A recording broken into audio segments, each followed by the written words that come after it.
distinguished panelists to attend this important special session on the economy of Jharkhand. Especially, I am very thankful to Chairperson Sri Rahul Purwar, Secretary, Department of Higher and Technical Education, Government of Jharkhand, and last reporter Dr. Jyoti Prakash, Department of Economics, Ranchi University, Ranchi. This program. And I also would share this digital currency need to be initiated now, and more currency notes. Who said that only after 500 there will be 2000 note currency? In between 300 can be, 400 can be, 600 can be, 700. Why they are not being done? That kind of things also need to be developed. Education cost has to be reduced, particularly in the professional institutions like IITs, IIMs, medical institutions. It is going out of reach to a common man, not only common man, to a professor trying the salary of 3 lakhs, 2 lakhs per month. They are not able to send their child to medical educations and the IITs. The fees is so much high. So this is a very, very serious issue need to be taken up by the senior people sitting on the education sector in different platforms. Another issue is the freebies to the people. Even without asking them, the money are being provided, are being released directly. Even more than 20 lakhs or something amount has been given in the name of assistance. That is also you people being the economist of the country, taxpayers of the country, policy makers of the country for the economy. You people should raise the issue and come forward that that kind of schemes need to be reviewed and revisited. Another, privatization of government institutions and resources. These institutions are not truly involving common people in their business. They are taking the organizations under privatization, and they are using the infrastructure of government and making their business without participation of common man, common people of our country. The prime motive of the corporate houses is to earn profit. They are working only for the profit. They don't have a nation building concept in their mind. That we as a taxpayers people, we should insist upon the corporate houses that they have to work for the nation building, not only for their profit. So auditing and all these things are being done. They are doing only for their profit.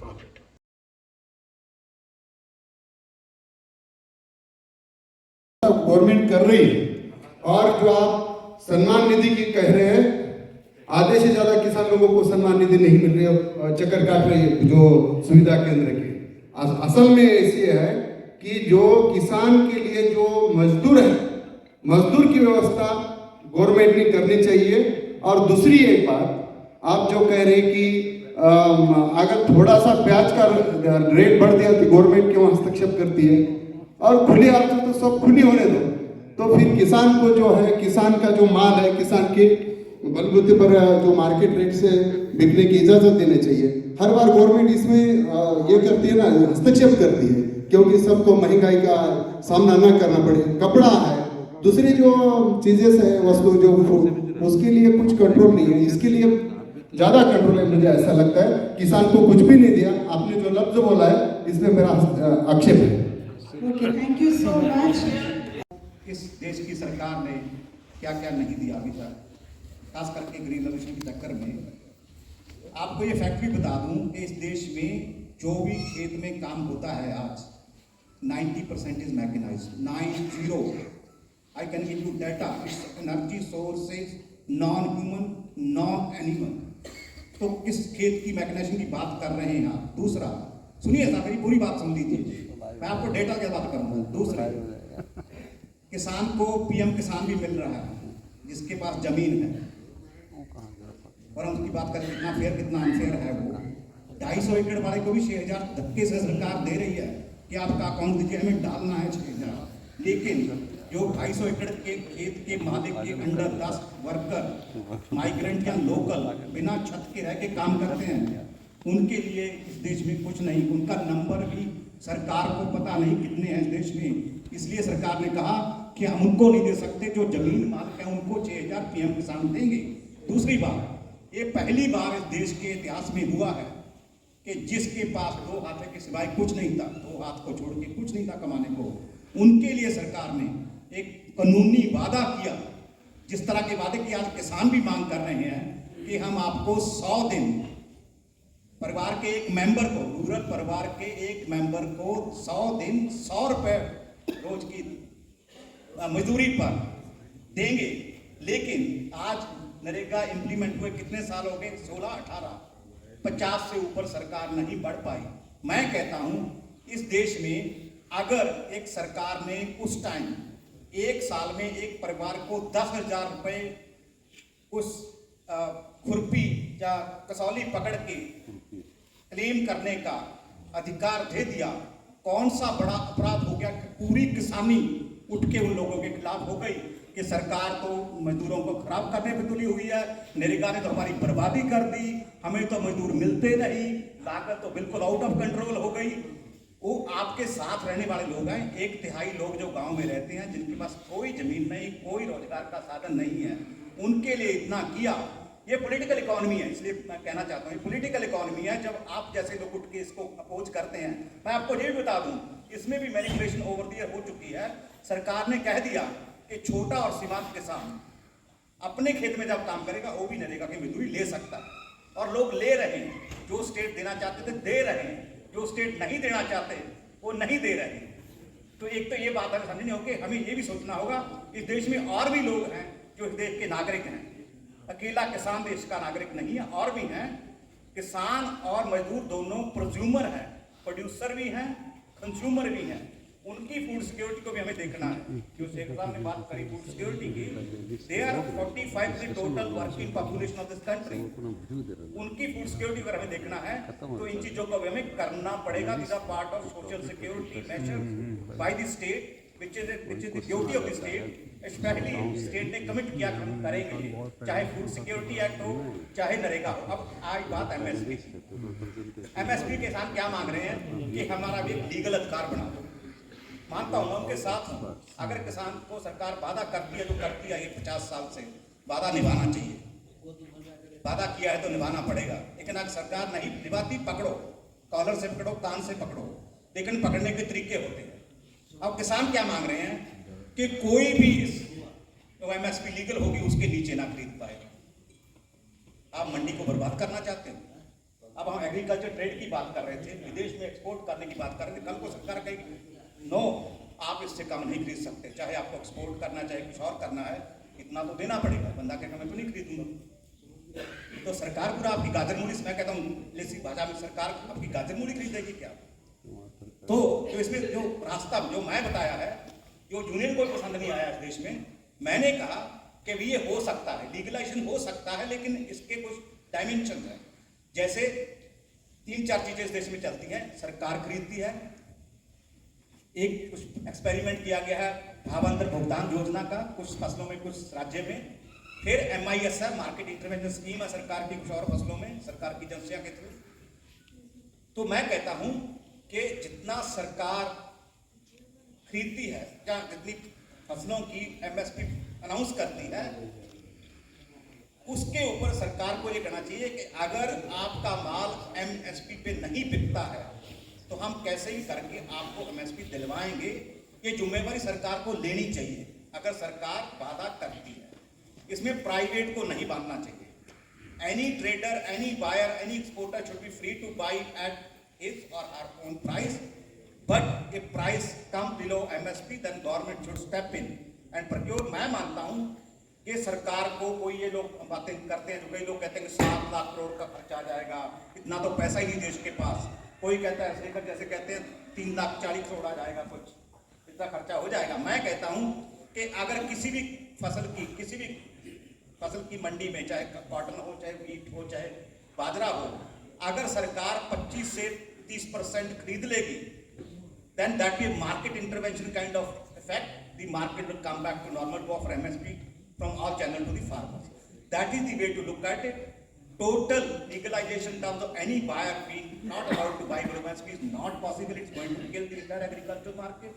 सरकार announce करके मंडी में ना enter हो, that is also not acceptable. So we have to find this kind of intermediate solution to this problem, which is very vexed problem at this stage. दिया जा रहा है, उसकी रिवाइज होनी थी 3 साल के बाद, वो नहीं हुआ है. Actually government was thinking of revising prices, but now we have this after COVID, and if you look at net sort of part of it, it is that government may have discontinued the 35 kg wala scheme, and it has made this essential one free, but in the end government has reduced its fiscal burden. Yeah, now it's only 5 kg per person, it's not 35 kg per family. Yeah, it has taken the burden from the states, the state-center partnership. To that extent states are freed, but the center has, at the same time when it said that making it free, it has reduced its fiscal burden. I think we need to ask this question, whether we need to give this kind of free food to 80 crore people.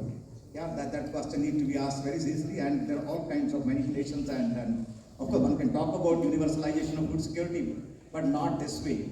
There could be other ways of looking at it, but I am all for even free food.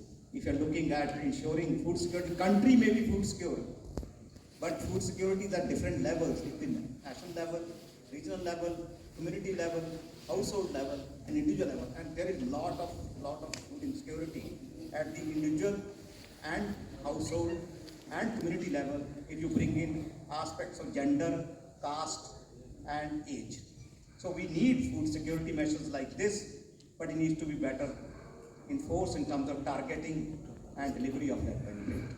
That's where trade comes. When they rose in the eastern states, the prices crashed, completely negating any advantage to the farmer. In fact, some time ago, I even used to ask the question, is it profitable for a farmer in the east to be productive? And my bottom line answer was no. It's better that the farmers, from a livelihood perspective, from an income perspective, actually the farmers in the east are better off by not being productive. Because when they become productive, with this kind of spatial distortions, they are the ones who will take a price hit. It's basically micro 101 and basic statistics. Put together will give you this result. Productivity rises, price falls average.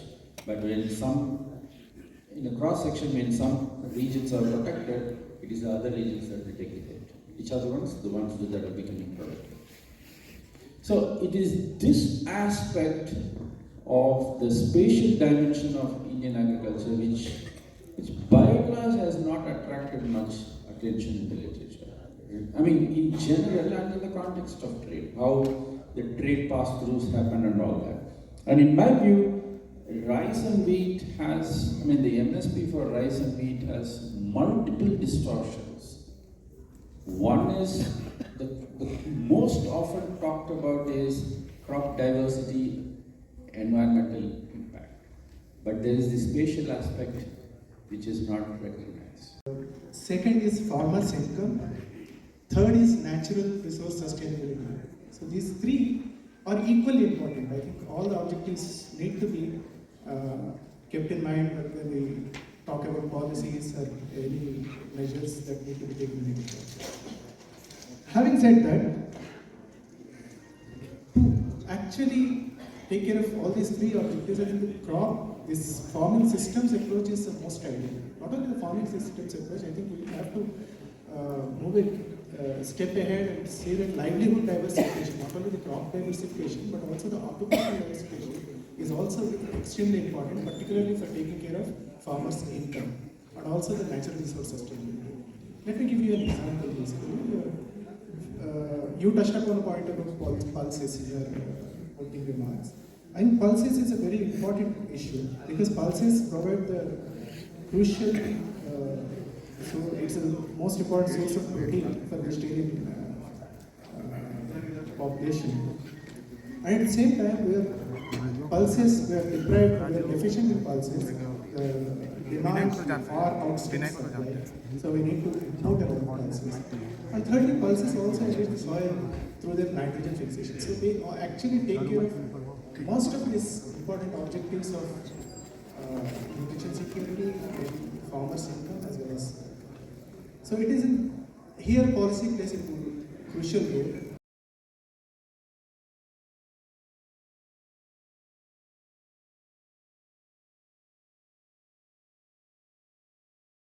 In terms of anti-bribery cases, what are you doing in terms of anti-corruption cases? When you get complaints, what are you doing there? This is how the BRSR sort of looks like.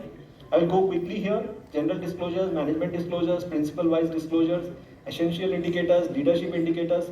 There's an enormous amount of information that is sort of being asked here in terms of making companies more and more sort of responsible. How can you have a BRSR without linking it with what the government has sort of put in? I spoke about national voluntary guidelines. Then 1.4 billion population of us has a working age population of what? 500 million. Of 500 million, 60%. So about 300 million people have not passed 10th standard. What kind of technology will they be using? What kind of soft infrastructure would they be sort of utilizing? This is something of a concern. This is something that we have to think about. Skill development is something, we can have a whole conference on it. Now, last part of my presentation. Where do we fit in? I mean, I'm not going to say that corporate world, contributes a large part to our GDP. No, that's not the point here. I'm going to speak about something very specific. I'm going to speak about reporting. I'm going to speak about ESG, a specific part of the sustainable development story. I'm going to speak about how responsible reporting of your financials, about your companies, which are now not only just important to shareholders, but also important to stakeholders. The point I'm trying to make, ladies and gentlemen, is that we have come a long way from when Milton Friedman wrote in the New York Times that the idea of a company is to do profit maximization. What we learn in microeconomics, right? Profit maximization. We've come a long way. Today, we no longer look at shareholder capitalism alone. We also look at stakeholder capitalism. So how responsible reporting could help. And a very small sort of quick timeline as to how things have sort of moved in this regard. This is in 1989, for the first time, companies, the MCA, Ministry of Corporate Affairs, said that they have to disclose something about conservation of energy. This was Form A, technology adoption, and foreign exchange use. After 5 years, the EIA assessments were sort of notified by MOEF. Listen, this is the listed world that I'm talking about, listed companies. Think about it. There are 15 lakh companies in this country. About 5,500 of them are listed. At the NSE, we have around 2,000 plus listed companies. This is about the listed world. Okay, and they are a large part of the overall GDP in terms of corporate GDP that's concerned. So this is important from that perspective. So MOEF sort of came in, the Central Pollution Control Board sort of came in, Clause 49 came in the year 2000 when corporate governance, public feedback was sort of solicited from companies. Then by 2003, we had the Charter on Corporate Responsibility for Environment Protection. This is the government making the corporate sector more and more sort of responsible. The corporate sector, the listed corporate sector, the asset management part of it, which is your mutual funds, your insurance, having equity exposure, all of them have a role to play towards taking us to a more sustainable economy, towards taking us to a net zero economy, right? And part of it is this. Then in 2010, we had the guidelines on CSR for the government companies sort of coming. Then fast forward, we had the national voluntary guidelines coming up in 2011. These were notified by the MCA again. Japanese is 20 years elder than us. The average Japanese, the median Japanese. And if you see UK, if you see US, generally, we see a much younger population, which essentially means for those of us who study demographics, this is a population that will support its old for a longer period. More people, this has a higher working age population. And then how big is this population? This is how big is this population. I'm juxtaposing countries within our country. So Andhra Pradesh, the undivided Andhra Pradesh is Germany. This is the most populous country in the US. Mexico, South Africa, France, UK, Brazil. I can keep adding. This is how big India is, but most of us already know this. Again, another driver of manufacturing, PLI, manufacturing again here. Supply side reforms have been taken up. A lot of us say that India's labor reforms are needed. If you notice, again, this is not something somewhere I'm going to go in detail about this, but labor reforms have been happening at the state level in a meaningful manner to provide an important sort of labor important component of our growth. The Gati Shakti platform. Gati Shakti platform is again something I should spend maybe a minute or so. So a large number of our projects are done by individual ministries. We have, henceforth, we have until now unfortunately followed a siloed sort of approach, which leads to additional capital used to sunk costs. And with Gati Shakti, 14 ministries are going to come together and come on a digitized platform on a real-time basis to look at how infrastructure will sort of take place. For instance, when you build a road, at that time you build drainages, you build fiber optics, you build water lines, you build electricity lines all together. Then there are several other supply side reforms to support manufacturing that have been taken up. I'm not going to speak here. One part, of course, after what is happening in China from a geopolitical perspective, many countries are today looking at a China plus one strategy. They want to diversify their supply bases from the manufacturing base of the world, that's China, and India could benefit because some of the business indicators that we have put here, India stands out relatively decent. And now I'm going to speak about what is our path to being a $5 trillion economy. So $5 trillion seems very high, right? I mean, we are $3 trillion as Professor Balasubramanian spoke just recently. $5 trillion seems fairly high. But if you look at some of our growth pillars that I spoke about, manufacturing, technology, export, our soft infrastructure, the China plus one strategy, the $5 trillion number does not look that difficult. And here, I'm not going to go through the numbers here. India will become a $5 trillion economy by 2026. These are IMF numbers. And that's when our GDP will be about $5.36 trillion. This is done at a rupee dollar conversion of 82. So, that's the number. If you look at that USD INR, the IMF numbers show that over the next, about 4 to 5 years, with a nominal growth of around 12%, which is entirely reasonable, we will grow to a $5 trillion economy. What are the drivers in place? I've already spoken about consumption. I've spoken about investment drivers.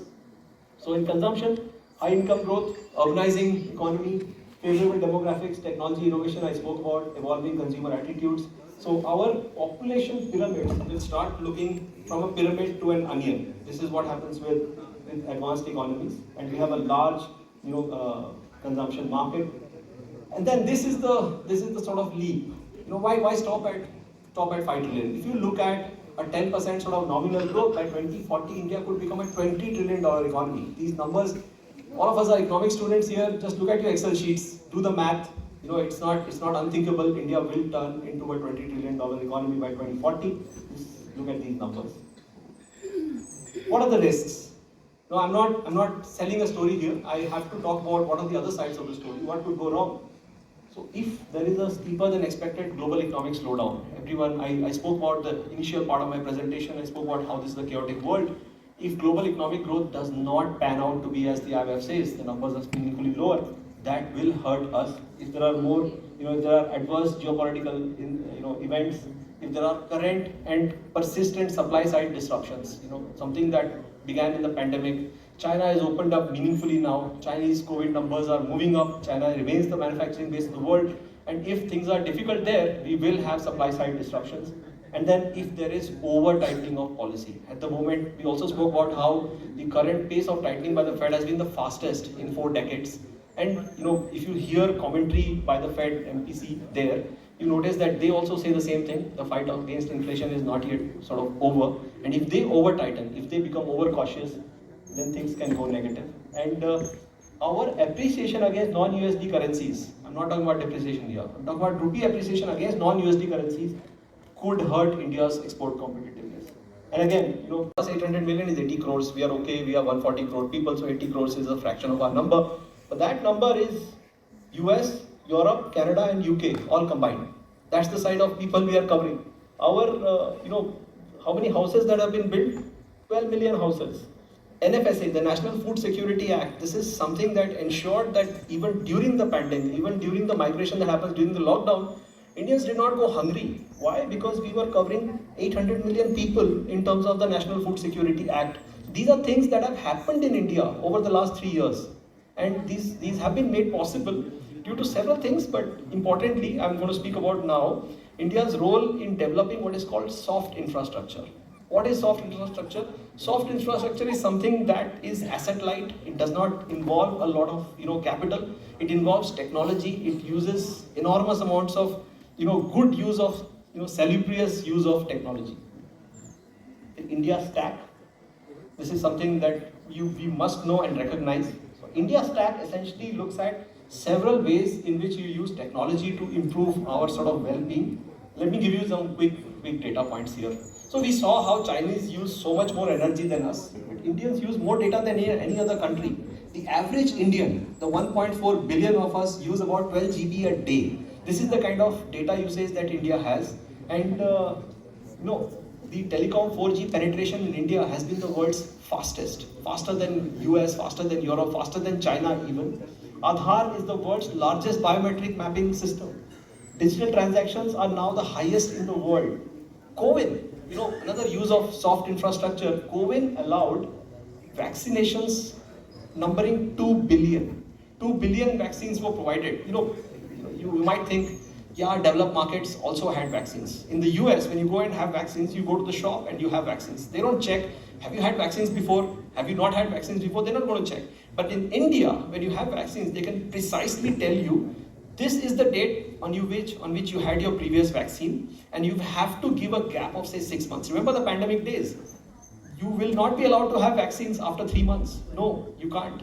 That choice, that it's like a doctor telling you, boss, you have to have 6 months gap between your vaccines, and this was done for the entire country. The number of vaccines of 2 billion is not a small number.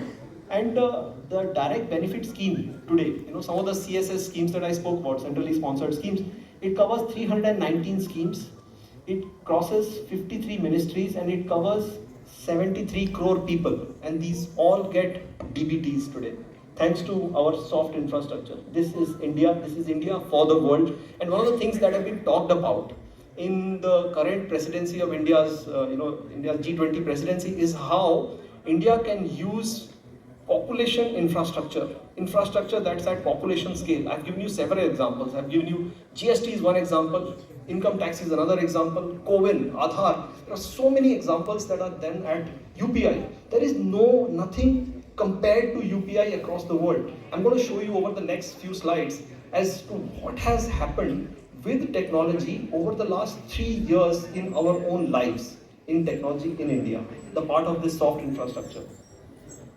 This is Jan Dhan accounts, the number of bank accounts. So, one of the things that I learned as a student was bank nationalization happened in 1969.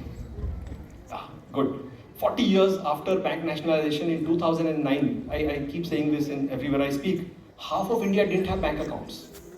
That was 2009. We were about 1 billion people, 1.1 billion people.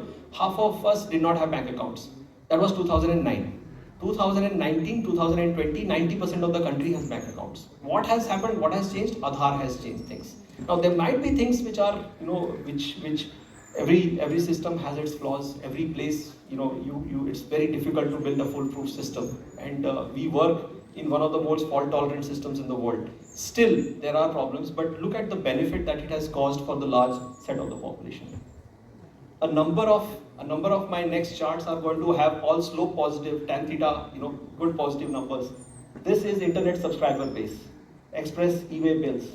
Cost of 1 GB of data, there you don't see an upward slope, you see a lower slope. The cost of data in the country is one of the lowest in the world. This is how cost of 1 GB data in India has sort of come down. In terms of this is about 15 cents. This is how 1 GB of data in India costs. Everywhere else, you see these not numbers. This is fast tag collections. For any of us who cross cities, you go through your check posts. You don't have to stop. You don't have to take out your wallet, pay cash, wait for changes. No, fast tag. UPI payments. You can't do this any other part of the world. RuPay card payments, IMPS transactions. Yeah, and in all this, beyond all this, thank you. And in all this, now you have a digital currency. So India is one of the few countries in the world that has tested a wholesale digital currency and has also tested a retail digital currency. Now many of you might ask, why do we need a retail digital currency? This lecture is not for discussing digital currency, although I'm happy to sort of talk about it, but I will not spend time there. But I'm just going to say that despite all this, despite making transactions between Indians one of the simplest in the world, India has added to it in the form of a digital currency which allows you the anonymity of cash and the flexibility of electronic transactions through retail digital currency. Some of the things again that came in during using this soft infrastructure is you had COVID under check, you had the Garib Kalyan Yojana, you had the ECIGS, you had the Atmanirbhar Bharat scheme. Again, government intervention under COVID, a lot has been spoken about it. Dr. Pinaki Chakravarti also spoke about what was the fiscal impulse that was provided by India during COVID. I will not speak about that. I'll go through very quickly side of my chart here. China's energy consumption today in terms of exajoules. If people are familiar with, we have mega, we have giga, then we have tera, then we have peta, and then we have exa. Okay, so exajoules of energy consumption, and this is how China crossed US somewhere around 2010 in terms of energy consumption. US energy consumption is flattish. India's energy consumption is now rising. India is already the world's third highest energy consumer. This is the energy consumption. Now, what does this translate in terms of per capita consumption? Notice, in terms of per capita consumption, the US energy intensity is sort of coming off. China's is rising again. India's is rising, but not at the same level. So the point I'm trying to make here is, when you look at climate risk, when you look at sustainable development, the E part of the ESG as we speak, our per capita income, our per capita consumption of energy is still meaningfully lower than most countries. Secondly, not only our per capita consumption of energy very low, our per capita CO2 emissions, how much are we polluting the world from an India perspective, is still meaningfully lower than other countries. So in terms of overall emissions, we are rising. We are, I'm afraid, the world's third highest polluter in this world, but our per capita consumption is still meaningfully lower. And we are trying for a net zero economy, and this one simple sign of net zero economy is you've got to move away from conventional energy sources. Remember, when we are talking about a current account deficit, part of our current account deficit is because of our merchandise trade. And why do we have a huge merchandise trade deficit? Because we import oil, enormous amounts of oil. So what do we do to get that resilience? We have to start doing more of renewable. This is the renewable energy consumption of India over the last several years. It's faster than most of you might think. We think that we are a large, petrol guzzler, we are a large diesel guzzler, we use thermal power, 60% of our energy consumption is thermal, but look at the growth rate in energy consumption through renewable means. And this is again surprising. When you look at renewables, what exactly is renewable? 40% of our energy consumption is solar. So India is a tropical country. It receives enormous amounts of insolation, which is incoming solar radiation, and which is what you see here. 40% is solar, about 39% is wind. And let me take a quick focus on human development indicators. There is no growth from a sustainable basis without focusing on HDIs. So in India, here, the point I'm trying to make is when you compare against several of our emerging peers, India's numbers are moving up. But as a reality check, and something that we saw in Professor Basu's lecture yesterday also, you notice these numbers are sort of topping off. Which essentially, the takeaway is, policy imperatives cannot stray away from human development. It's good to have a big economy, it's good to have controlled inflation, but you have to have growth for all on a sustainable basis, and that means focus on HDIs. Life expectancy at birth, education, gross national income per capita, several indicators are sort of going up. This is PPP dollars. Things are good, but after pandemic, we have taken a pause here. These are things for concern. These are, again, policy imperatives that need to be looked at. $12 trillion. And this number, when you move ahead, 2022 end, will go up to about $18 trillion. These are PPP adjusted numbers for India. The idea here is to show that Indian economy now is a big economy. Again, some stuff in terms of how India is different in this chaotic world. India's numbers are bigger. India's inflation is under control. This is inflation across the world. Emerging markets, Brazil, UK, world average inflation is 8.8%. India is about 6.9%. And what does that do? If you see volatility of currencies, earlier I showed you a chart which showed how currencies had depreciated against the dollar. So what really matters, as if you hear the RBI, is not the depreciation of the rupee, but the volatility of the rupee.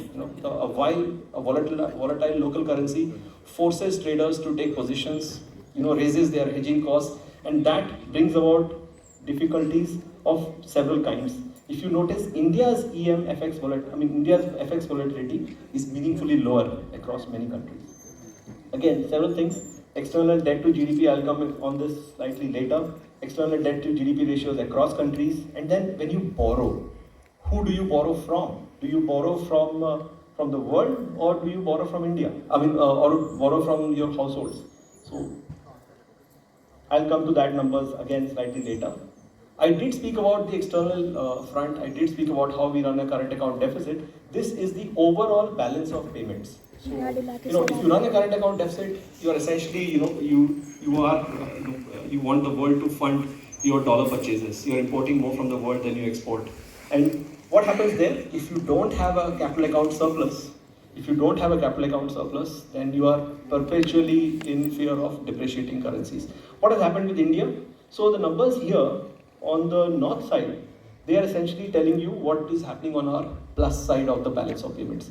This is happening on the negative side of our balance of payments. So the numbers here, the pink part is merchandise trade. So in FY22, for instance, our trade balance was about $190 billion, big number. But what are we doing against it? So against it, we have net invisibles of over $150 billion.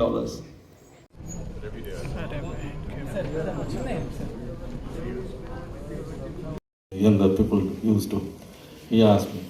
Then I just talked to Chandrababu Naidu and got with my interaction with him. He was also a student of Narayan, the earlier past president of Indian Economic Association. So he was within economics, so I think it's a great tribute to have a lecture in his memory. He was politician plus an economics student. He could have used all the theories of political economy so far as development of the state. And this is how we can recommend also so many other chief ministers also to join economics and join the group of M.G. Govinda Rao, and Chetan Bhatia and Mahendra Dev, so that they can also learn some little bits of theories and also the nuances of economics, so that they can be better political leaders to deal with the welfare issues like Seema was mentioning over here. So M. Govinda Rao has been properly introduced by Mr. Narayan. He is heading the National Institute of Public Finance Policy and also helping our Chief Minister in this advisory council. It's a great to see public financist. When used to go to National Institute of Public Finance Policy, used to meet him and interact on some issues when I was working in the area of subsidies-led development, so as the agricultural subsidies concerned. So the topic which has deliberately selected for today's address is related to the post-COVID revival strategy. COVID is gone or on, isn't it? We have two already phases of COVID, and third is just an offing. We'll have to make a comparative study of the first revival strategy after first shock of the COVID, and then the second shock of COVID also we faced, which has a lot more atrocities, a lot more affliction in our economy. And we should have some philosophical side, so that supposedly COVID again comes, how can we preempt that situation, have some prerequisites, some preparations to attack, to counteract this COVID new shock as such. With these words, I reiterate my welcome to Professor Rao. I think it's a great seeing you today on that day. and invite you to deliver Chandrababu Naidu Memorial Lecture to the audience. Welcome, sir.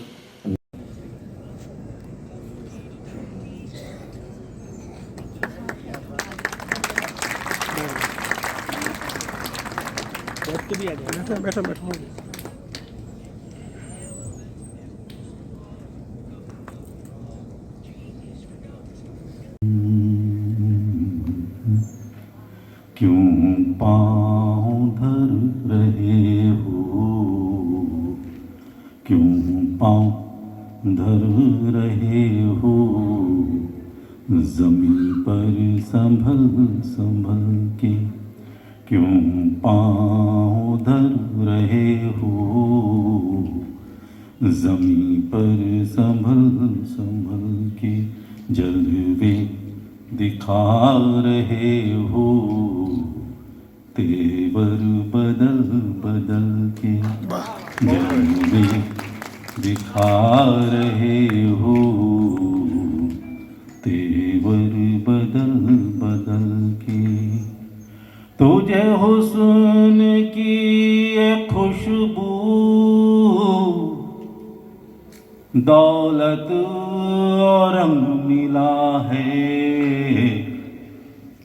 मेरा आशियाँ जला के, मेरी हसरत muscle muscle के,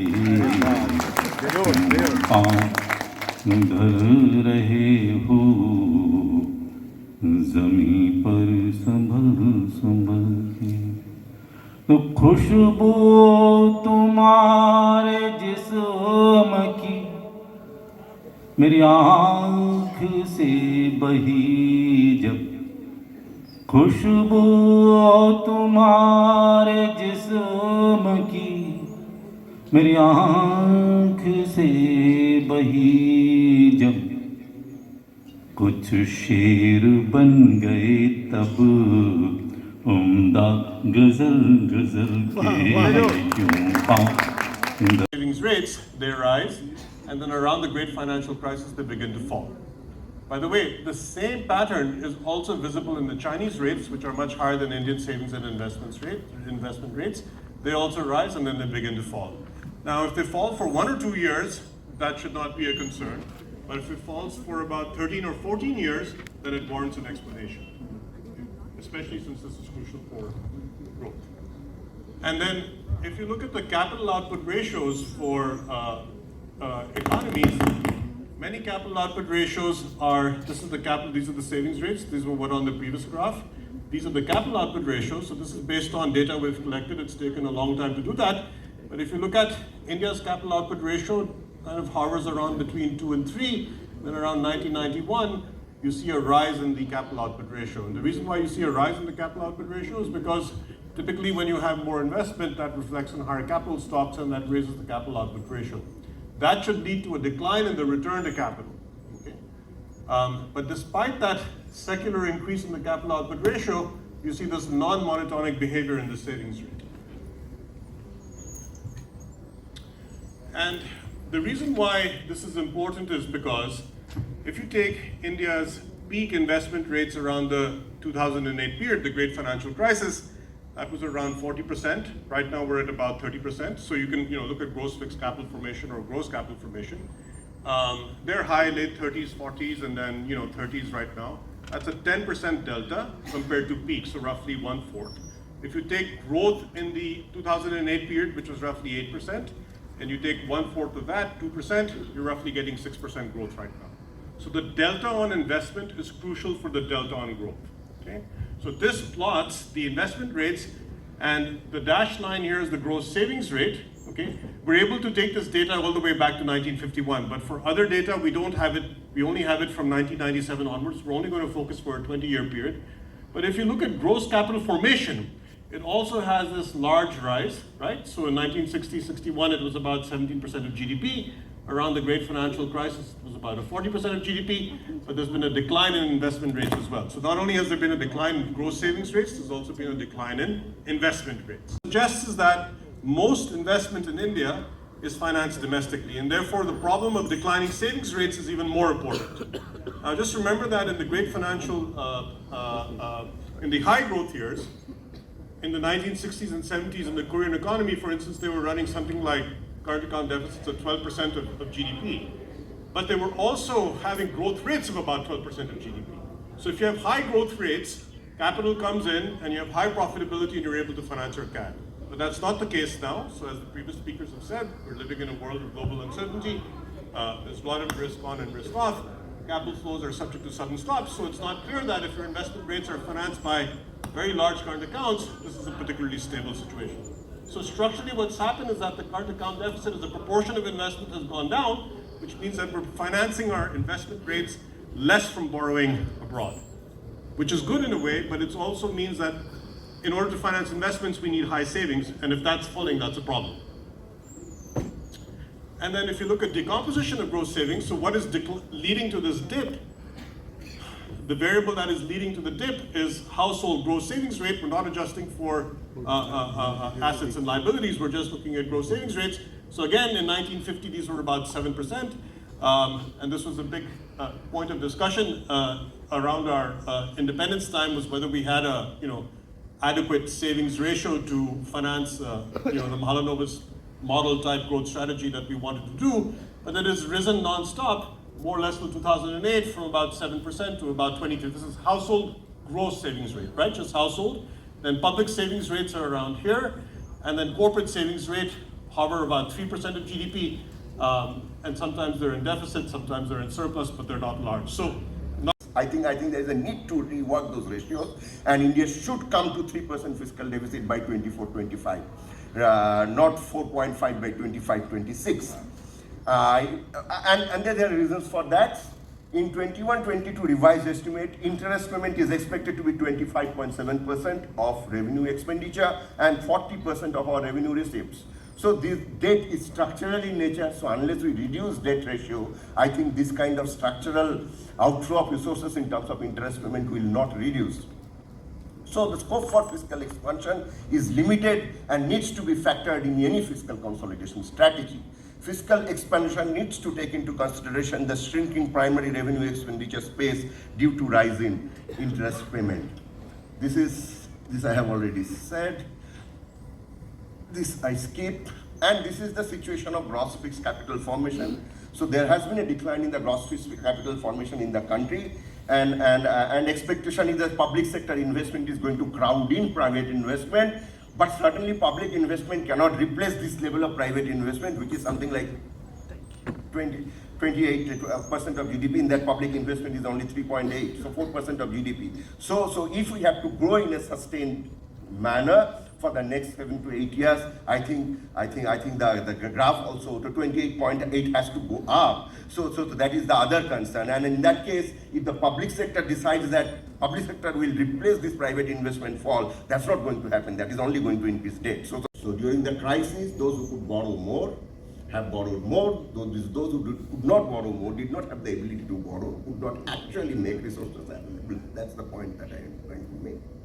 Since the current crisis is impacting the households, the nature of the stimulus provided by government is very different than during global financial crisis or 97 Asian crisis. IMF estimates show that during the current crisis, bank supported stimulus constituted around 4,000 billion US dollar, which is around 1/4 of the total stimulus provided by the global economy. And this has implications both for bank balance sheets, and also has the potential to weaken the fiscal situation in a major way, which is still off balance sheet. It's not.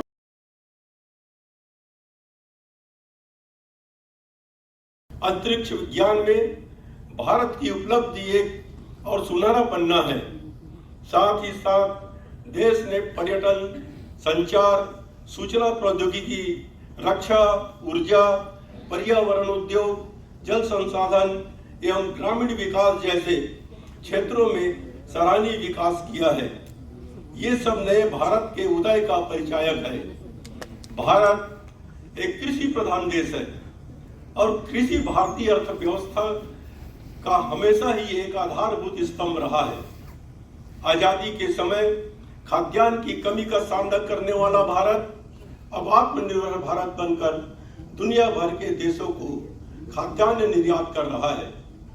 कृषि नवाचार ने भारत को खाद्यान्न के क्षेत्र में उल्लेखनीय भूमिका निभाई है।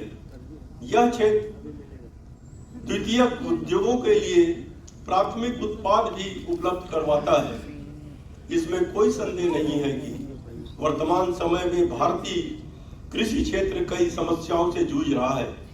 सिंचाई संबंधी सुविधाओं के अभाव के कारण मानसून पर निर्भरता, छोटे एवं सीमांत जोत की समस्या, बाजार एवं प्रौद्योगिकी व तकनीक का अभाव, ये साथ जलवायु परिवर्तन तथा रासायनिक खादों का प्रयोग के कारण भारतीय कृषि में कुछ समस्याएं देखी जा सकती है। ग्रामीण गैर कृषि गतिविधियों ग्रामीण अर्थव्यवस्था के विकास के लिए समान रूप से महत्वपूर्ण है। हमें यह समझना होगा कि विभिन्न प्रकार की छूट और सब्सिडी दीर्घकाल में टिकाऊ नहीं होती। इसके लिए हमें ग्रामीण अर्थव्यवस्था में विविधता लानी होगी। मशीनीकरण और कृषि अनुसंधान कृषि उत्पादकता को बढ़ा तो सकते हैं, लेकिन हमें ग्रामीण अर्थव्यवस्था को और भी टिकाऊ और लाभकारी बनाने के बारे में सोचना होगा। कृषि उत्पादों को जो बड़े बाजार तक पहुंचाना होगा। ई-नेम जैसे डिजिटल उपकरणों का पूरी तरह से दोहन करने के अलावा हमें ग्रामीण बुनियादी ढांचे, भंडारण और आपूर्ति श्रृंखलाओं को मजबूत करने और ग्रामीण स्तर पर इन सिटू खाद्य प्रसंस्करण उद्योग को भी बढ़ावा देने की आवश्यकता है। इस सम्मेलन में इन सब मुद्दों पर चर्चा करनी चाहिए और समाधान निकालने का प्रयास करना चाहिए।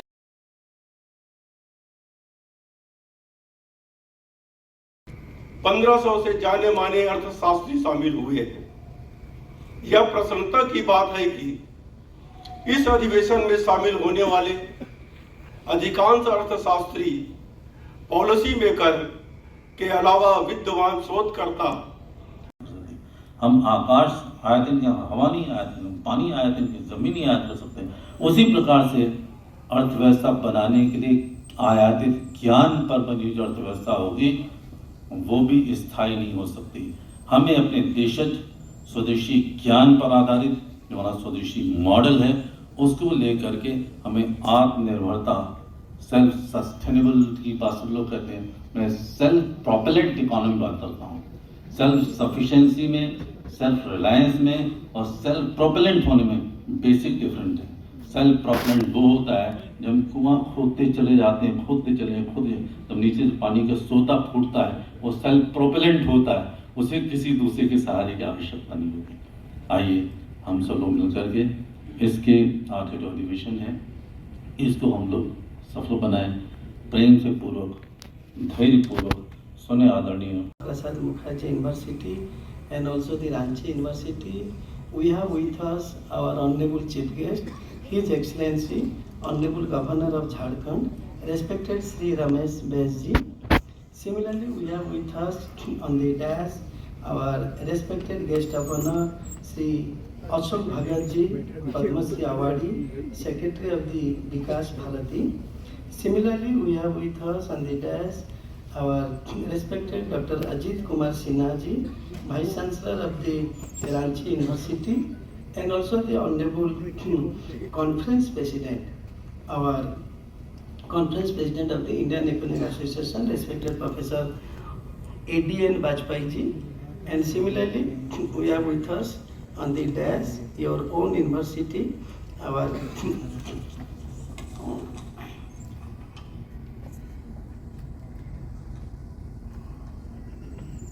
Tapan Kumar Sandlia ji, the Vice Chancellor of this Dr. Sam Prasad Mukherjee, and also on the dais respected Dr. B.P.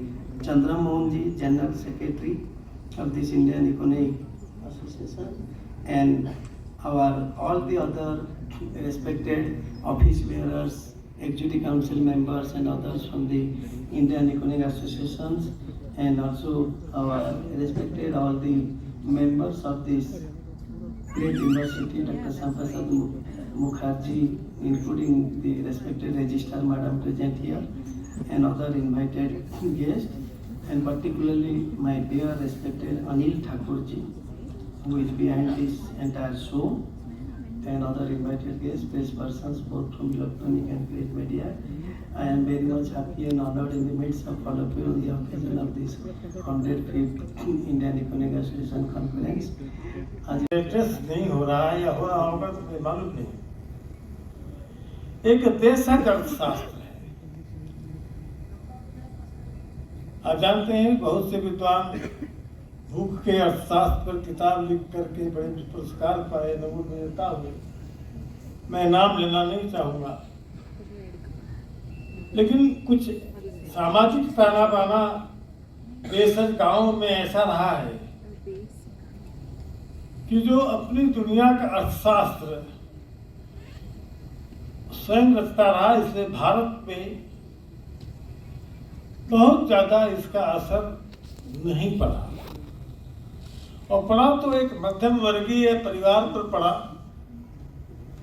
या उच्च वर्गीय परिवार पर पड़ा, यहाँ महत्वाकांक्षाएं अधिक थीं।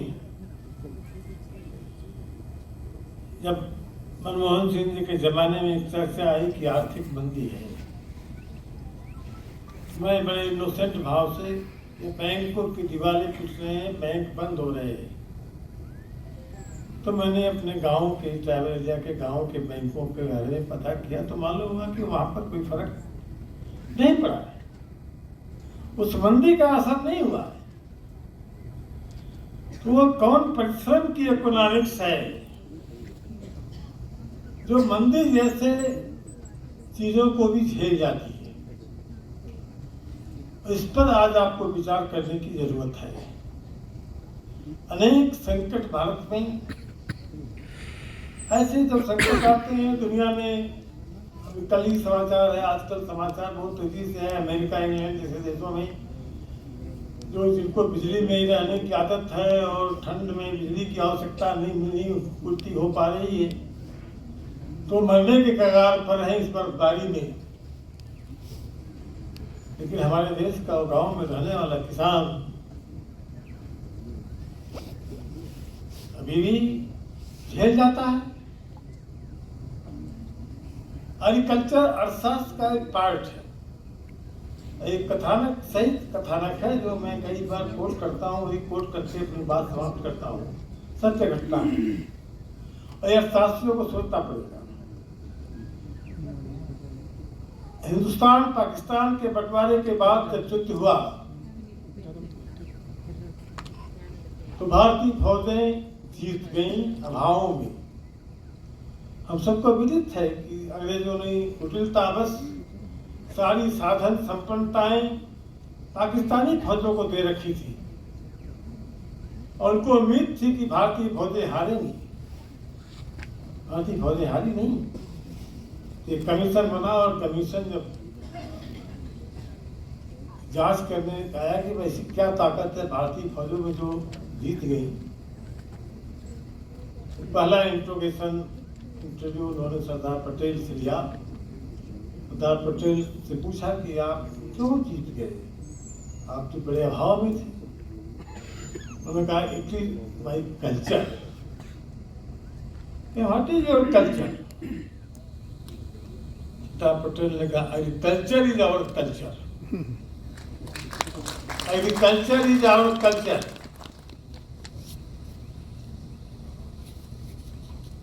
आज मितव्ययिता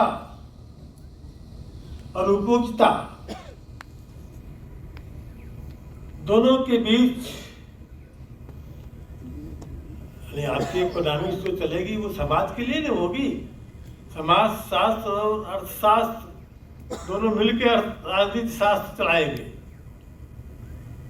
और समाज शास्त्र को इग्नोर करके अर्थशास्त्र नहीं चलेगा। ये बात पक्की है। तो ये मितव्ययिता और उपयोगिता, संतुष्टि का भाव,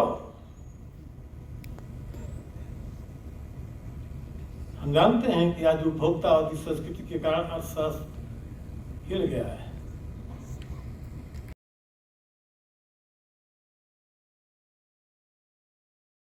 having this year's conference on the theme India at 75, Reviving Indian Economy for Sustainable Development. The Indian subcontinent, one of the oldest and most popular civilization, has a very rich tradition and has proved to be the role model for the globalized era. Over the years, the country has transformed itself into many spheres and taken many radical measures for improving the standard of living and creating a healthy atmosphere. Mukherjee University and Ranchi University, Ranchi.